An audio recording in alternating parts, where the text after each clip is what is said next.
নমস্কার। আমাদের আজকের গল্প লর্ড হ্যালিফ্যাক্সের কে দিল নির্দেশ। পৃথিবীতে এমন অনেক ঘটনা ঘটে বুদ্ধি দিয়ে যার কোনো ব্যাখ্যা করা যায় না। এগুলোকে আমরা অলৌকিক ঘটনা বলে থাকি। এমনই অনেক অলৌকিক ঘটনার বিবরণ লিপিবদ্ধ করেছেন লর্ড হ্যালিফ্যাক্স তার ঘোস্ট বুক গ্রন্থে। সেই গ্রন্থ থেকে একটি বিস্ময়কর কাহিনী এখানে পরিবেশন করা হলো।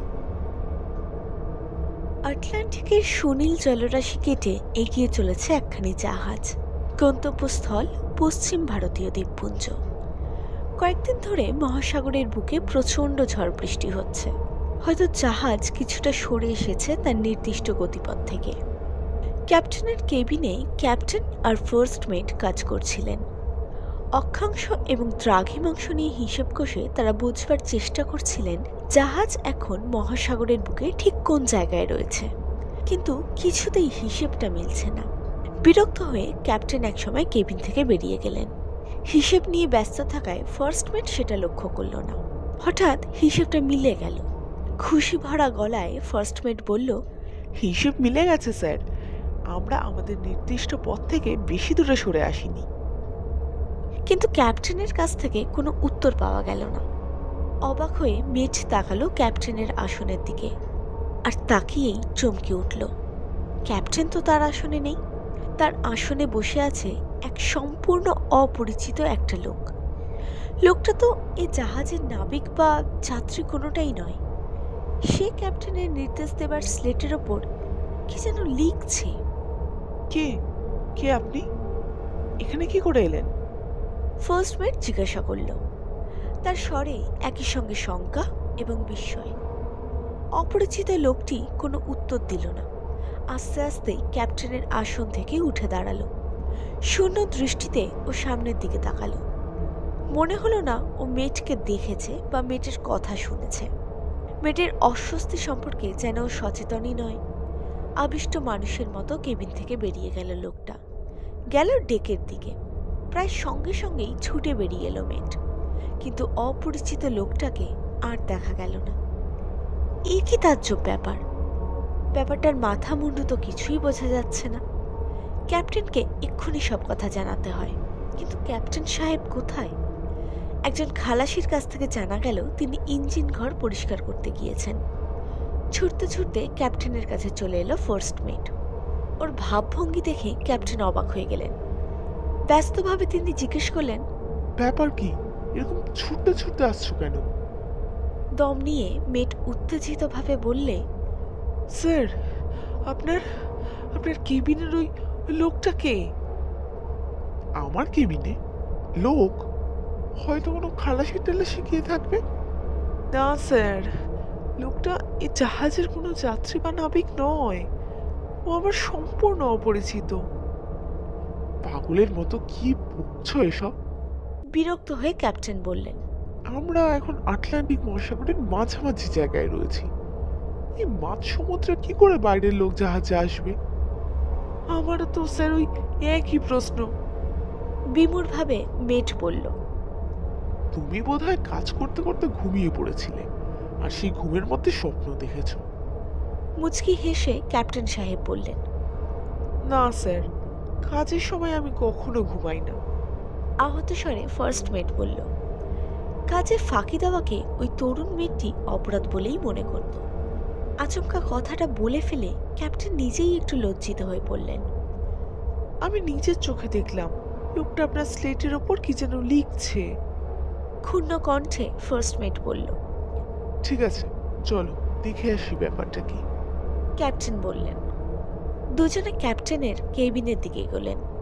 কেবিনে এসে দেখা গেল সত্যি স্লেটের ওপর গোটা গোটা হরফে লেখা, উত্তর পূর্ব দিকে জাহাজ চালান। কে লিখল এ কথা? ক্যাপ্টেন ছাড়া তো এই স্লেটের ওপর আর কারো নির্দেশ দেওয়ার অধিকার নেই। কিন্তু লেখা যখন রয়েছে তখন নিশ্চয়ই তা কেউ লিখেছে। লিখেছে রসিকতা করবার জন্য। এরকম বদ রসিকতা যে করেছে তার শাস্তি পাওয়া উচিত। ফার্স্ট মেটের দিকে তাকিয়ে গম্ভীরভাবে ক্যাপ্টেন বললেন, তোমার হাতে লেখা আমি চিনি, এ তোমার হাতের অক্ষর নয়। তবু তুমি একবার অক্ষরগুলো লেখো দেখি। আমি জাহাজের সবাইকার হাতের লেখা মিলিয়ে দেখতে চাই। মেট লিখল কথাগুলো। হাতের লেখা মিলল না। যাক, আমি নিঃসন্দেহ হলাম। এবার আমি এক এক করে জাহাজের প্রত্যেকের হাতের লেখা মিলিয়ে দেখব। ক্যাপ্টেন নাবিক এবং যাত্রী প্রত্যেককে ডেকে ওই কথাগুলো লেখালেন, কিন্তু না, কারো হাতে লেখার সঙ্গে স্লেটের ওপরকার লেখা মিলল না। জাহাজখানা তন্ন তন্ন করে খোঁজা হলো, কিন্তু না, বাইরের কোনো লোক জাহাজে নেই। মাঝ সমুদ্রে সকলের অজ্ঞাতসারে কোনো লোক জাহাজে আসবেই বা কি করে? এবারে ক্যাপ্টেন নিজেই অবাক হয়ে গেলেন। এ কি রহস্যময় ব্যাপার! কে লিখল? কে এলো জাহাজে? মেট বলল, আপনি তো স্যার কেবল লেখাটাই দেখলেন, আমি তো যে লিখেছে তাকেও দেখেছি। এবার তো বুঝতে পারছেন স্যার, আমি কাজ করতে করতে ঘুমিয়ে পড়িনি, স্বপ্নও দেখিনি। কিছুক্ষণ চুপ করে রইলেন ক্যাপ্টেন, তারপর বললেন, ঠিক আছে, স্লেটের নির্দেশ মতো উত্তর পূর্ব দিকেই জাহাজ চালাও। খুব বেশি দূরে যেতে হলো না। দিনের শেষেই আরেকখানা জাহাজের দেখা মিলল। হিমশৈলের সঙ্গে ধাক্কা লেগে দ্বিতীয় জাহাজখানার অবস্থা তখন শোচনীয়। খোল ফুটো হয়ে জল ঢুকছে, আস্তে আস্তে ডুবে যাচ্ছে জাহাজখানা। নিচের ডেকে ভর্তি জল। যাত্রী এবং নাবিকেরা আশ্রয় নিয়েছে জাহাজের দোতলায়। এখন এই ডুবন্ত জাহাজের বিপন্ন যাত্রীদের উদ্ধার করার ব্যবস্থা করা দরকার। ক্যাপ্টেনের আদেশে উদ্ধারকারী জাহাজ থেকে তক্ষুনি লাইফ বোট নিয়ে নামিয়ে দেওয়া হলো। বিপন্ন যাত্রীদের উদ্ধার করে নিয়ে আসা হলো প্রথম জাহাজে। তাহলে সত্যি উত্তর পূর্ব দিকে জাহাজ চালানোর দরকার ছিল, না হলে এই সমস্ত যাত্রীর নিশ্চয়ই সলিল সমাধি হতো। কিন্তু কিন্তু ক্যাপ্টেনের স্লেটে ওই রহস্যময় নির্দেশটা দিল কে?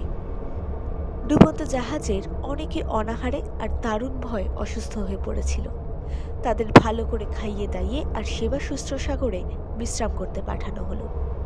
তারা শতমুখে ক্যাপ্টেনের জয় জয়কার করতে লাগলো। শেষ লোকটিকে দেখে ফার্স্ট মেট চমকে গেল। সেও যেন চমকে উঠল ব্রুসকে দেখে। দারুণ উত্তেজনায় ক্যাপ্টেনের পদমর্যাদার কথা ভুলে গিয়ে তার কোটের আস্তিন চেপে ধরল মেট।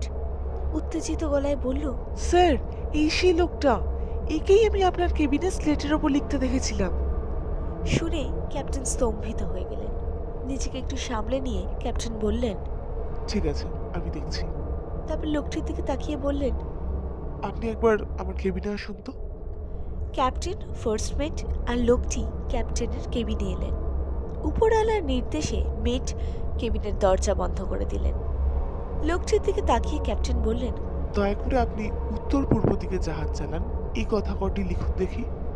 লোকটি অবাক হলো ঠিকই, কিন্তু কোনো উচ্চবাচ্য না করে একখণ্ড কাগজের ওপর লিখল, উত্তর পূর্ব দিকে জাহাজ চালান। স্লেটের লেখার সঙ্গে মিলিয়ে দেখলেন ক্যাপ্টেন। দেখে হতবুদ্ধি হয়ে গেলেন। দুটোই একই হাতের লেখা, দুটো লেখারই অক্ষরের ছাঁচ হুবহু একই রকম। বিস্মিত ক্যাপ্টেন নিষ্পলক দৃষ্টিতে কিছুক্ষণ তাকিয়ে রইলেন ব্রুসের দিকে। তারপর লোকটির দিকে তাকিয়ে ধীর গলায় বললেন, আচ্ছা, আজ সকালে আপনি কোথায় ছিলেন, কি করছিলেন? স্যার, কাল শেষ রাতে হিমশৈলের সঙ্গে ধাক্কা লেগে আমাদের জাহাজ মারাত্মকভাবে জখম হলো। খোল ফুটো হয়ে হু হু করে জল ঢুকতে লাগলো জাহাজে। কিছুক্ষণের মধ্যেই নিচের ডেকটা চলে গেল জলের তলায়। সামনে সলিল সমাধি। যাত্রীরা প্রাণ ভয়ে শঙ্কিত হয়ে পড়ল। কিন্তু আমার মনে একটা অদ্ভুত ধারণা বাসা বাঁধল। মনে হলো শেষ মুহূর্তে কিছু একটা ঘটে যাবে, আমরা প্রাণে বেঁচে যাব। আজ সকালে আমি যেন একটা ঘোরের মধ্যে পড়েছিলাম। আচ্ছন্ন অবস্থায় আমার মনে হয়েছিল আমি যেন নিরাপদ জায়গায় পৌঁছে গিয়েছি। ঘোর ভাঙতে অন্য যাত্রীদের আমি সে কথা বললাম আমরা নিশ্চয়ই বেঁচে যাব, সাহায্য আসছে। কেবিনের এদিক ওদিক তাকাতে লাগলো লোকটি। ক্যাপ্টেনের আসনের দিকে নজর পড়তে ও কিছুক্ষণ স্থির দৃষ্টিতে সেদিকে তাকিয়ে রইল। তারপর বাঁধো বাঁধো গলায় বলতে লাগলো, স্যার, মনে হচ্ছে আমি এ ঘরে যেন আমি আরো একবার এসেছি, ওই আসনে বসেছি। চমকে উঠে ক্যাপ্টেন আর ফার্স্ট মেট একে অন্যের দিকে তাকালেন। ফার্স্ট মেটের দিকে তাকিয়ে লোকটি বলল, আর মনে হচ্ছে এই ভদ্রলোককেও যেন আমি এই কেবিনে বসে কাজ করতে দেখেছি। না স্যার, আমার কোনো ভুল হয়নি, এ ঘরে ওকেই আমি দেখেছি। এই ছিল আমাদের আজকের গল্প যদি আজকের গল্পটি আপনাদের ভালো লাগে তাহলে অবশ্যই ভিডিওটাকে লাইক করুন এবং চ্যানেলটিকে সাবস্ক্রাইব করুন।